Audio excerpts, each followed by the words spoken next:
Thank you, Mr. Chairman, for holding this hearing, and I seek unanimous consent to enter into the record TexasPolicy.com, how porous borders fuel human trafficking in the United States, and also from Heritage, Fighting Human Trafficking and Battling Biden's Open Border. Without objection. Ms. Cohen, I think a number of us on the panel took great interest in your description of the screening that doesn't occur at the border.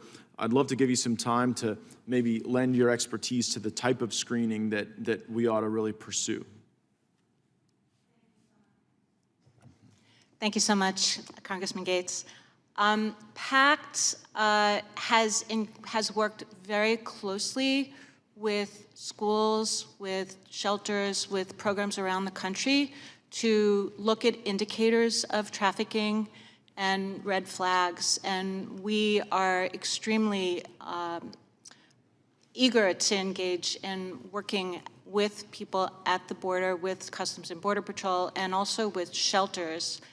We did find it somewhat concerning that shelters indicated a reluctance to ask questions that might be indicators of trafficking. And just so I know what category that falls in, these are the shelters that unaccompanied minors go to as they're being processed through HHS? We were visiting shelters that had children with family members, and some of the testimony we've heard today has indicated that there is a concern of trafficking among those categories as well.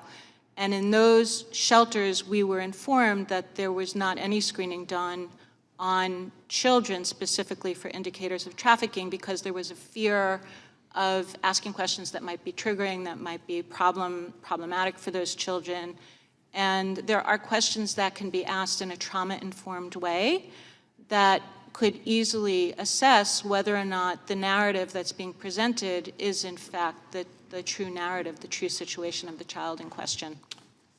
Chairman Biggs has led delegations down to the border, and we've seen the chaotic enterprise that exists there.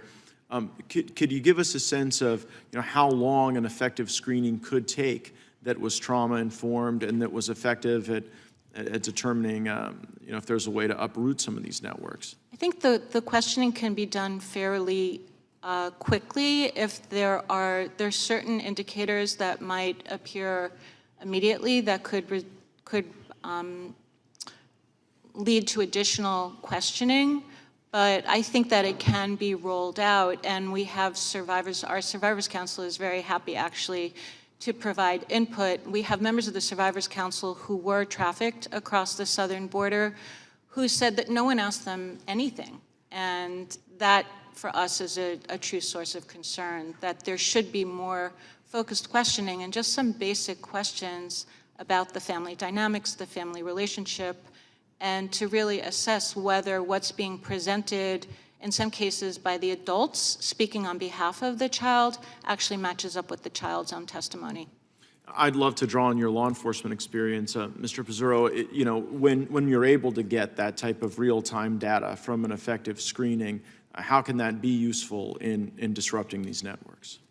The more data that you have, the better the investigation, the better the lead. So it's really important on any information that you can really get. And the challenge is with most investigations is being in the dark. So the more information that law enforcement has to understand where things are going, the more likely we can remedy something. We have all different layers of law enforcement working on this problem. Where have you seen it be most effective? The most effective is, just from a trafficking standpoint, is the actual training and the actual, let's say, prioritizing of it. And I think the challenge is it's not really prioritized in law enforcement because we're doing so many different things, and I think we're inundated, so I think that's part of the challenge. No, it completely is, and Mr. Chairman, I reflect back on when we had Steve Friend before us, who'd been at the FBI, and he had been working some of these cases from a federal level, and when he was reassigned to surveil parents at school board meetings, then no one else picked up those files, and they just they went by the wayside. So I think you're right that prioritization is probably pretty central to. And the subject matter, honestly, is that from a law enforcement perspective, it's even child sexual abuse material. We don't want to know. So law enforcement generally doesn't really spend that much time doing that. So it's underfunded, there's less resources, and that comes from the agencies itself. No, thank you for your testimony. I yield back.